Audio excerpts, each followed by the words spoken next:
Hello dear friends, आदाब, नमस्कार, सत श्री अकाल। तो कैसे हैं आप सब?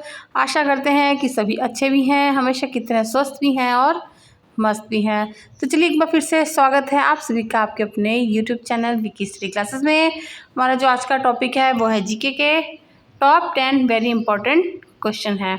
तो चलते हैं अपने प्रश्नों की ओर। हमारा पहला प्रश्न है, विजय स्तंभ कहाँ स्थित है?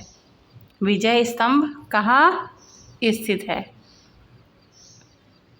तो चित्तौड़गढ़ में विजय स्तंभ स्थित है। चलते हैं इसके डिटेल देखते हैं। विजय स्तंभ चित्तौड़गढ़ किले में स्थित है, जो कि राजस्थान में है। यह एक प्रसिद्ध पर्यटन स्थल है और राजपूतों की सैन्य शक्ति का प्रतीक है। विजय स्तंभ, जिसे विजय मीनार भी कहा जाता है, चित्तौड़गढ़ किले के परिसर में स्थित एक 9 मंजिला मीनार है। इसे 1448 ईस्वी में मेवाड़ के राजा राणा कुंभा ने मालवा और गुजरात की संयुक्त सेना पर अपनी जीत के उपलक्ष्य में बनवाया था। यह 37.19 मीटर ऊंचा है और इसमें 157 सीढ़ियां हैं। विजय स्तंभ हिंदू भगवान विष्णु को समर्पित है। नेक्स्ट क्वेश्चन है कि इंदिरा गांधी राष्ट्रीय मानव संग्रहालय कहाँ है? इंदिरा गांधी राष्ट्रीय मानव संग्रहालय कहाँ है? तो ये भोपाल में स्थित है। भोपाल में इंदिरा गांधी राष्ट्रीय मानव संग्रहालय है। तो डिटेल में देखते हैं। इंदिरा गांधी राष्ट्रीय मानव संग्रहालय भोपाल में स्थित है। ये संग्रहालय, जिसे राष्ट्रीय मानव संग्रहालय या मानव एवं संस्कृति संग्रहालय भी कहा जाता है, 200 एकड़ में फैला हुआ है और श्यामला पहाड़ियों पर स्थित है। ये संग्रहालय भारत के विशेष संदर्भ में मनुष्य और संस्कृति के विकास की एक एकीकृत कहानी प्रस्तुत करता है। यह समय और स्थान में मानव जाति की कहानी को दर्शाता है। संग्रहालय में आप मानव विकास और सांस्कृतिक विविधता के विभिन्न पहलुओं को देख सकते हैं। नेक्स्ट क्वेश्चन है, महात्मा गांधी ने सत्याग्रह क्रियाविधि सबसे पहले कहाँ प्रस्तुत की? महात्मा गांधी ने सत्याग्रह क्रियाविधि सबसे पहले कहाँ प्रस्तुत की? तो दक्षिण अफ्रीका में प्रस्तुत की थी सत्याग्रह क्रियाविधि महात्मा गांधी जी ने। डिटेल में देखते हैं। महात्मा गांधी ने सत्याग्रह क्रियाविधि सबसे पहले दक्षिण अफ्रीका में 1906 में प्रस्तुत की, जब उन्होंने ट्रांसवाल में एशियाई लोगों के खिलाफ भेदभावपूर्ण कानून का विरोध किया था। भारत में उनका पहला सत्याग्रह 1917 में बिहार के चंपारण जिले में हुआ था। विस्तार में समझते हैं। दक्षिण अफ्रीका यानी 1906 में गांधी जी ने 1906 में दक्षिण अफ्रीका के ट्रांसवाल में एशियाई लोगों के खिलाफ भेदभावपूर्ण कानून का विरोध करने के लिए सत्याग्रह का इस्तेमाल किया था। भारत में गांधी जी का प्रथम सत्याग्रह 1917 में बिहार के चंपारण जिले में हुआ था। ये आंदोलन नील की खेती करने वाले किसानों पर हो रहे अन्याय के खिलाफ था। चंपारण सत्याग्रह गांधी जी के नेतृत्व में भारत में पहला सत्याग्रह आंदोलन था और इसे भारतीय स्वतंत्रता आंदोलन में एक महत्वपूर्ण घटना माना जाता है। नेक्स्ट क्वेश्चन है, बीरबल का मूल नाम क्या था?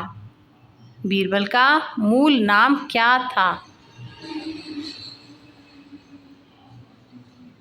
तो महेश दास था बीरबल का मूल नाम।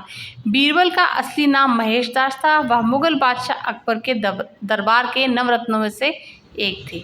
नेक्स्ट है कि मोहनजोदड़ो कहाँ स्थित है?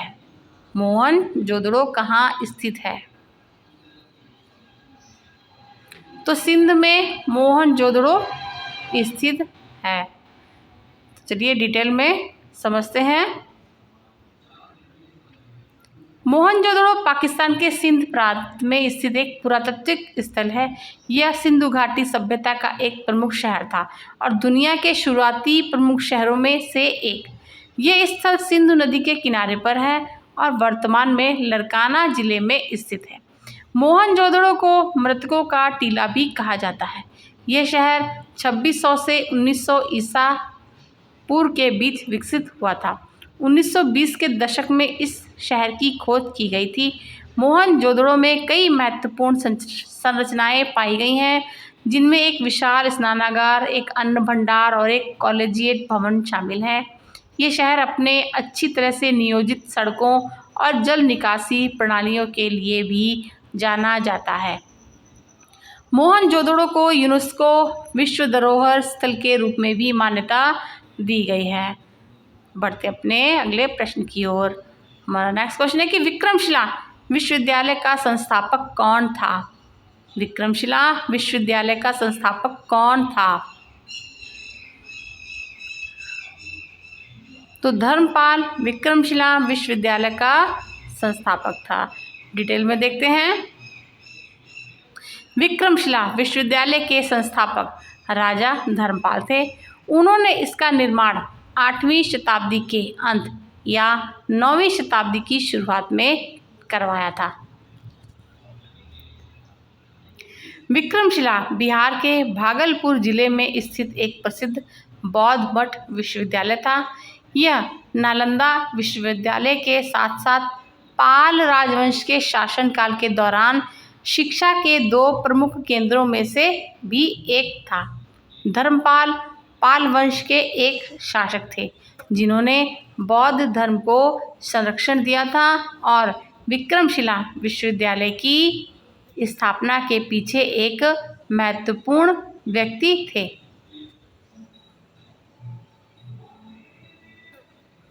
बढ़ते अपने अगले प्रश्न की ओर। हमारा अगला क्वेश्चन है कि पल्लव राजाओं की राजधानी क्या थी? पल्लव राजाओं की राजधानी क्या थी? तो कांचीपुरम जो थी ये पल्लव राजाओं की राजधानी थी। डिटेल में देखते हैं। कांचीपुरम जिसे कि कांची के नाम से भी जाना जाता है, तमिलनाडु राज्य में स्थित एक ऐतिहासिक शहर है और ये पल्लव राजवंश की राजधानी थी। ये शहर अपने मंदिरों, रेशमी साड़ियों और समृद्ध सांस्कृतिक विरासत के लिए प्रसिद्ध है।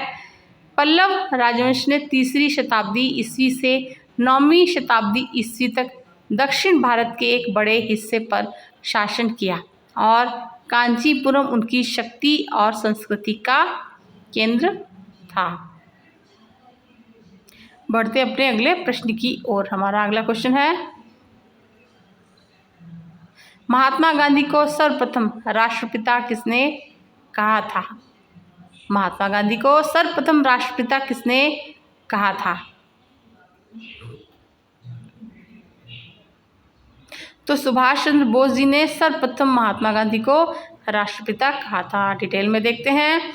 महात्मा गांधी को राष्ट्रपिता के रूप में सर्वप्रथम सुभाष चंद्र बोस ने उल्लेखित किया था।